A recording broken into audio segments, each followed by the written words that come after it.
It's a beautiful Tuesday morning right here on the Remedy Dial Solutions 93.9. 33 minutes gone past the hour of 9, and it's about time we look through the front pages of our Nigerian newspapers, get a perspective of the trending stories with analysis and feedback from you as well. Welcome to From the Dailies. My name is Victory Onyedikachi. Well, OLADAPO Kunubi is my name, and we say good morning, Nigerians. Well, I've got Omid the Nation and the Punch newspapers here this morning as we look at what is also trending, most especially what is happening at the south zone, the southern zone of Nigeria, and Eleyi of Ogun State. That is Dakwabiodun. According to the front page pictures we're seeing here on the Punch newspaper. Being is now the chairman of the Governors Forum in the Southern region. That's what we are seeing here. Most especially also what is happening in River State still on our faces. Talking about minimum wage, and we're also getting updates. And talking about security of the nation. What we got from talking about this Sultan, right? Speaking about insecurity of the nation. Well, this will be our focus on the program this morning. All right, I'll be taking stories from the Vanguard and the Nigerian Tribune paper. Let's get right into it.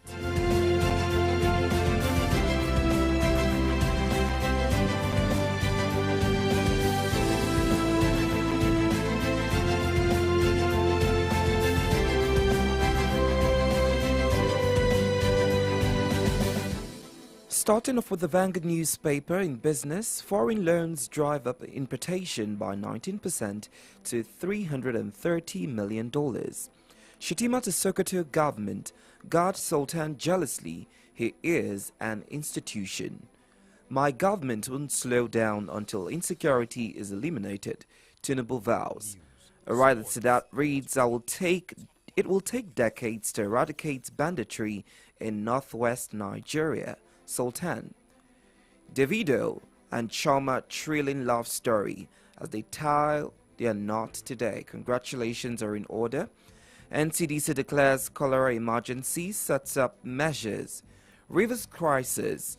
XLG chairpersons flout police order. Stage protest.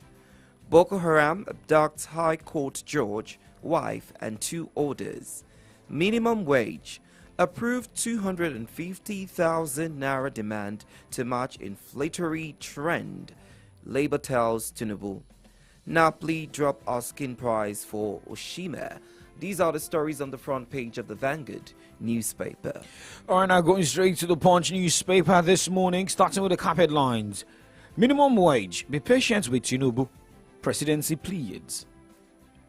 And cholera spreads to 107 LGs, 1,528 persons infected. Anti-Sultan plot. Shatima, PDP warns as Sokoto denies allegation. Pocket headline from the Punch newspaper this morning says, Senate writes AGF meets Cardoso over 30 trillion naira loan probe. And a banner headline from the Punch newspaper this morning says, Dangote refinery. Operators seek FG intervention as marketers opt for fuel import. And right into that headline says, dealers slam IOC's NMDPRA silent amid dirty fuel import accusation. And the front page picture I told you earlier, governors from southern states during the Southern Governors Forum's meeting at Abeokuta, Ogun State on Monday, and we have the governors there, different governors with the Agbada swag. And looking at other headlines, talking about wire fraud. Court orders Nigerians extradition to U.S. Cleaner bags a live jail for sexually assaulting baby in charge. Northwest insecurity affecting other zones. Tinubu laments. This and more you can get from the Punch newspaper this morning. All right, away from the Punch, now over to the Nigerian Tribune. How to address exodus of IOCs from Nigeria, P2B. Southern Governors unveils 5-point agenda for region's development. Abiodun emerged foreign chairman. Amid disposition rumor, Shatima urges Sokoto government to guard Sultan jealously, says he's an institution. Police beef up security as Sanusi Bayara's palaces chases away hunters. U.S. government awards 2.6 billion grants to 33 Nigerian companies. Otedola buys fresh 2.22 shares as stakes in FBN Holdings hit 11.63%. Tinubu names Tunji Bello FCCPC CEO. How he killed retired Army General, suspect, police arrest 4. NCDC records 53 deaths, 1,528 suspected cholera cases. Protest rocks Ondo over abduction of 300-level student. These are the stories on the front page of the Tribune paper. Now to the Nation newspaper this morning. Tunji Bello is Consumer Protection Commission CEO. Cholera death toll rise to 53 in 107 cantons.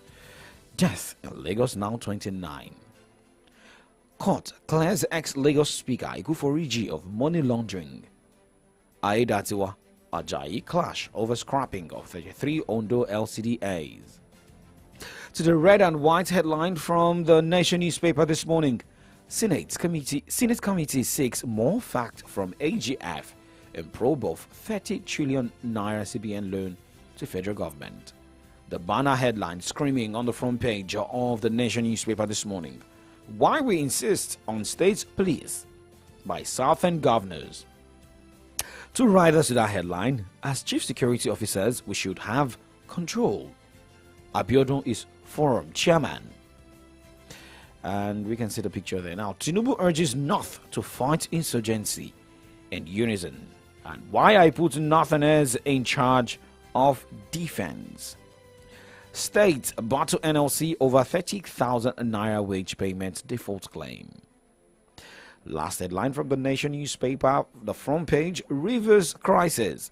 Pro-police protests rock council secretariats.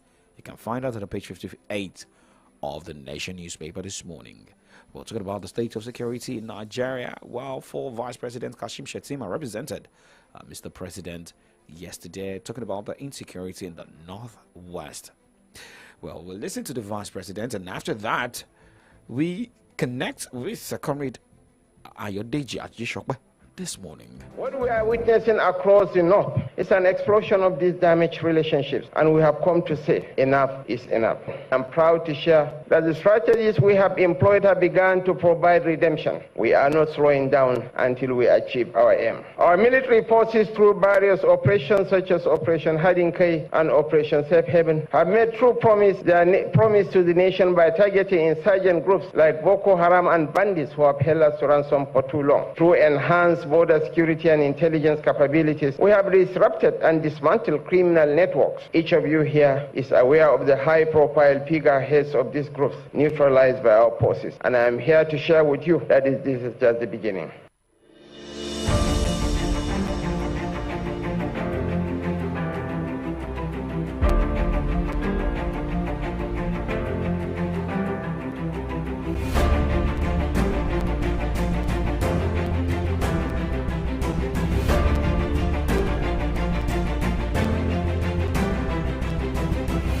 Okay, Vice President Kashim Shettima speaking there yesterday, talking about the plans of the federal government in making sure there is security in the northwestern region, even in the northern part of the country. But the question is, with all plans put in place, the operation this, operation that, are we finding lasting peace in Nigeria? Are we finding lasting security in Nigeria? Comrade Ayodeji Ajishokwe is with us this morning. Comrade, thank you for joining us. Good morning.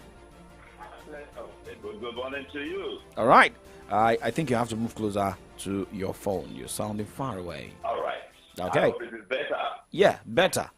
Thumbs up. Now, so you heard Mr. The Vice President of the Federation of Nigeria talking about the security in that region, talking about what has been put in place.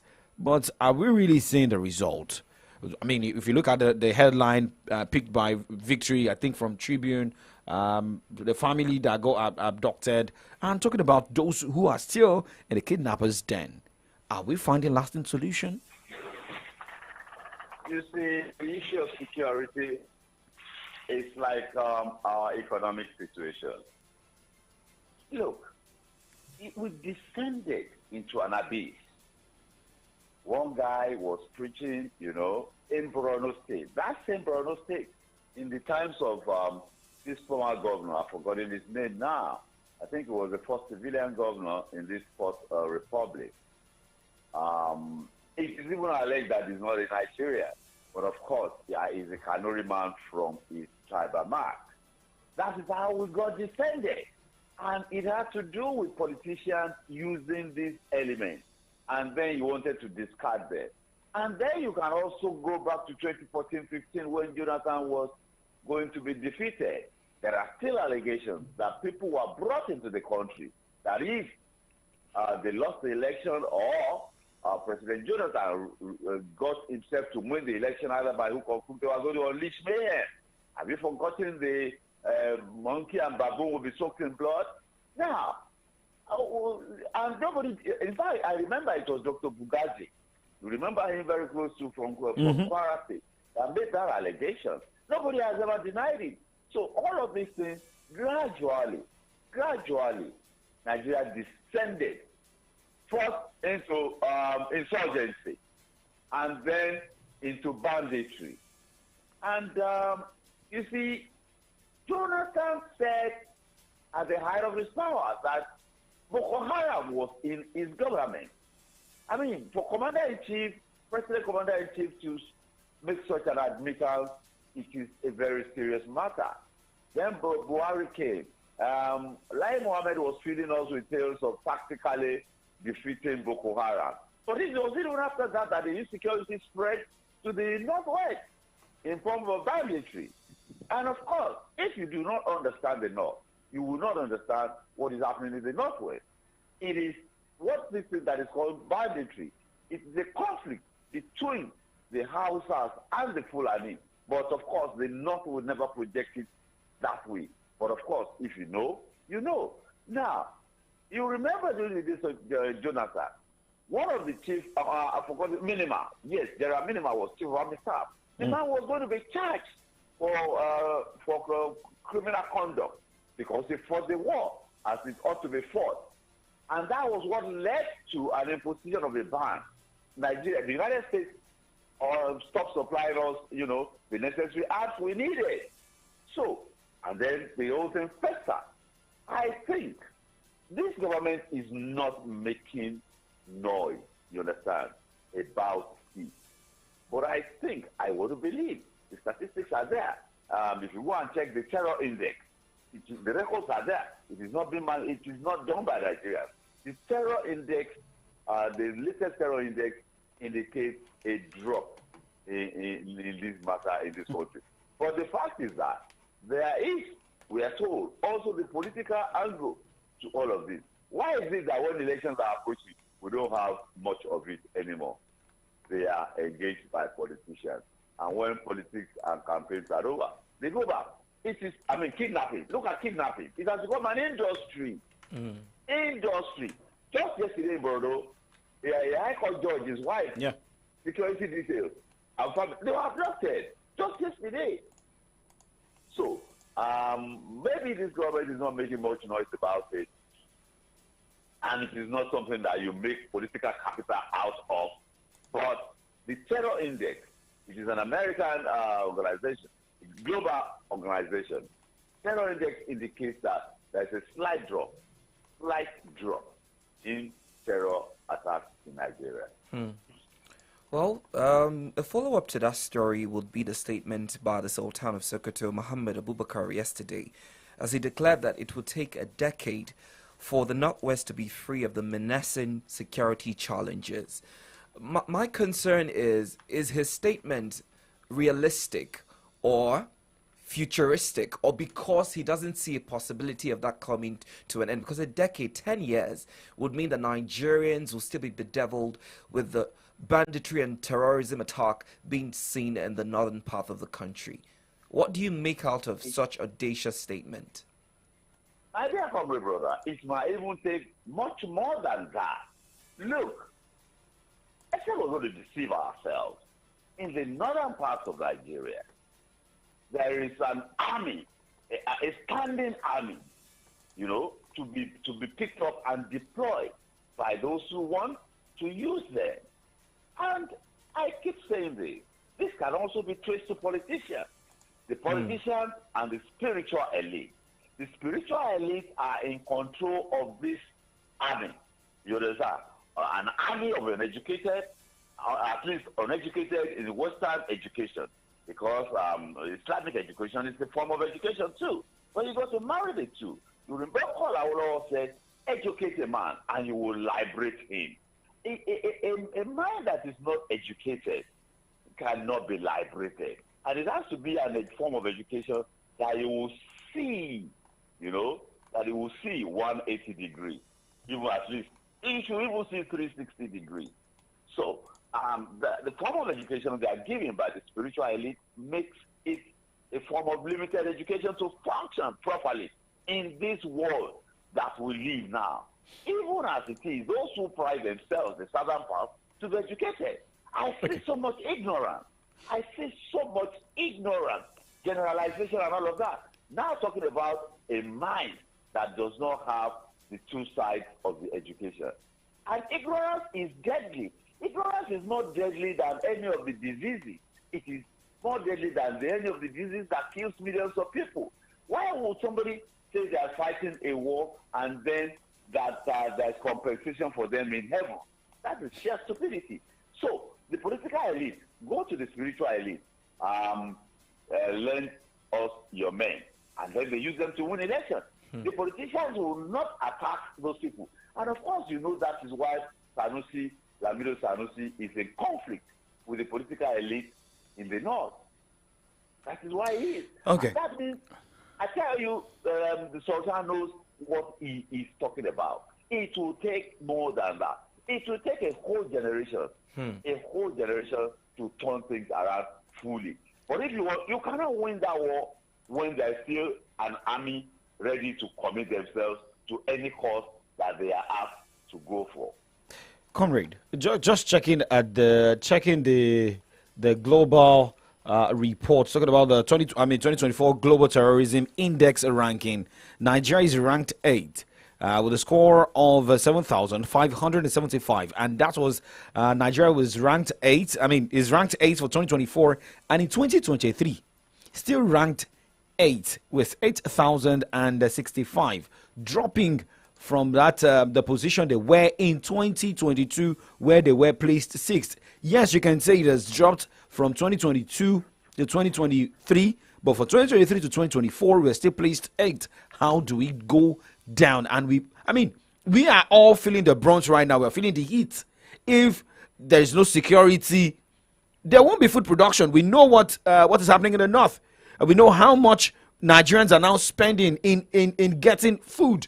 We know how much people even pay. We are seeing it in the news for ransom and the likes. Even people are even scared of traveling home, either from school to home or home to school or to work.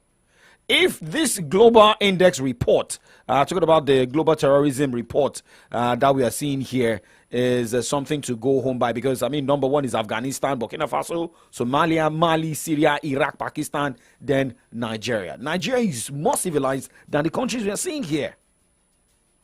Yes, if you want to look at the details, you know, the scale, the numbers, and everything, and you compare it with 2022, it will give you some form of relief. But now, food production, you know that, you and I know that today the size of Lake Chad is 1/3 of what it used to be 20 years, 25 years ago. There are consequences for that. Some of the things that we see in the Northwest, it is economic warfare. And why do you think there are so many Northerners, even in Ibadan now? They've been driven. Even in the southwest here now, this year, farmers have told me that they have planted 3 times. The first 2 times they planted, the rain did not support the planting, and they withered. If that is happening in the southwest and happening in the northern part of Oyo State, you cannot imagine the situation in the northern part of Nigeria. Climate change. Climate change is affecting food production. We are talking about banditry, we are talking about insurgency, we are talking about kidnapping, farmer herders clashes. Are we deceiving ourselves that climate change has not affected food production? What also has affected food production is that it is the peasant farmers, the one that we call subsistence farming. Nobody wants their children to farm anymore.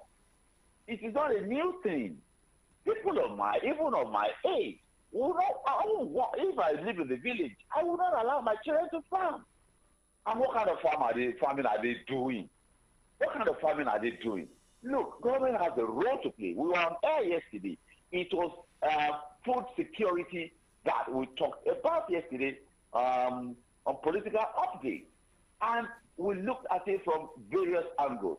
The role of government. One of them, I guess, brought out the allocation from federal account allocation to the local government. I saw local in Oyo State. The list was 130 million. And the cost of one tractor is 30 million. We saw in this state a former governor trying to buy tractors for local government. What is the meaning of that? If local governments have 150 million, 130 million per month, are we not going to see local government, affecting local farming and assisting them? In the days of Additional as Minister of Agri, farmers got their fertilizer directly. There were no contractors, there were no intermediaries. They got it on their mobile phone. There were no intermediaries. So why didn't we sustain that? But harvesters of ruin stepped in and drove that policy backward. So the fertilizer is not getting to them on time. And the fact is that, let me tell you, the food we are eating today is this year. It's not the food that was just cultivated this year. It is what was cultivated last year that we are eating this year. And the situation might get worse. Then another thing about food security or insecurity, as you may wish to call it, is that we are operating weather-assisted production. In the north, they have a huge, massive irrigation system. We don't have it there. The governor was talking about Okere Gorge Dam there. Nothing has happened because it belongs to the federal government. What's the federal government doing with water resources, for God's sake? All of this, we have to reconfigure our union for things to move forward. Some call it, what do they call it? Restructuring. But somebody told me that what Tinubu is doing, that singular act of taking the state to the Supreme Court, the consequences will be massive when local governments get their financial autonomy. Okay. And the consequences will be massive. Okay. All right. Comrade Ayode Jadishokwe, I mean, we would have loved to continue with this conversation, but our time is fast spent. Thank you very much for your analysis this morning. My pleasure always to have a most fruitful day, and God bless this union. All right. God bless Nigeria. Comrade Ayode Jadishokwe there with his analysis. Well, we've had quite the time analyzing some of the major headlines this morning. Unfortunately, Tuesdays are usually short, so we draw the curtains at this time and move on to other programs designed for your listening pleasure on the Remedy Dial. We'll be back tomorrow, same time, starting off 9 with Kickoff Sports Show and move over to the papers. Hopefully we have more time to receive feedback from you. Thank you so much for being a part of the conversation. My name is Victory Onyedikachi. And my name is OLADAPO Kunubi. Coming up next is Iwaida with the Great Babs.